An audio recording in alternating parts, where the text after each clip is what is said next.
So the first Springboks match of 2025 is in the books, and the South Africans a massive win over the Barbarians. 54 points to 7 seems to be a pretty common scoreline for this weekend, but it was a phenomenal performance from the Boks. The Barbarians, they just never really showed up, and some dominance across the board from the South African side. And in this review, we're going to be looking through at who the players were that really stepped up, who were the ones who were maybe a bit lackluster, and what is next for these two teams. So jumping straight into it, first of all, the man of the match was Cheslin Kolbe. That man was absolutely everywhere throughout the match. He scored himself a try in the first half with an assist going to Apalele Fasi, but every line break, it seemed to be in the second half, Cheslin Kolbe was somewhere in the mix. Either he made it himself or he had one pass beforehand that did create the chance. So if this was a trial match, he is 100% going to be in that Springboks kit throughout the July Internationals. But the thing is,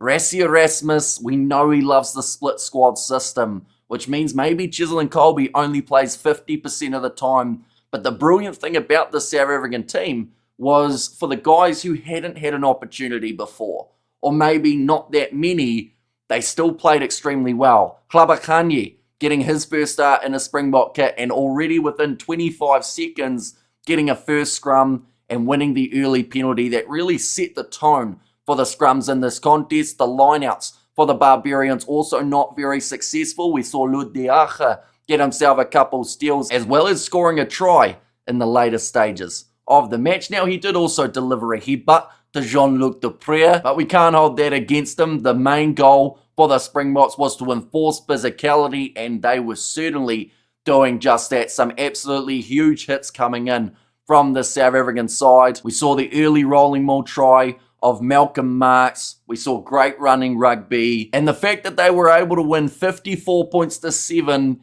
even with the amount of handling errors that we saw from South Africa, is certainly something to be cautious of for the other international teams. But overall, I don't think you can find too many players in this lineup for South Africa who did struggle. I thought that Morne van den Berg at times did link up very nicely with Sasha Feinberg, Ngume Zulu, who had a pretty solid start to this contest. One of the big moments, of course, selling Peter O'Mahony the wrong way with a large dummy. Damien Dialendi coming into his own, getting the try near the end of the game. Once again, a very underappreciated member of the Springboks backline. Jesse Kriel, for his captaincy, had a relatively solid game.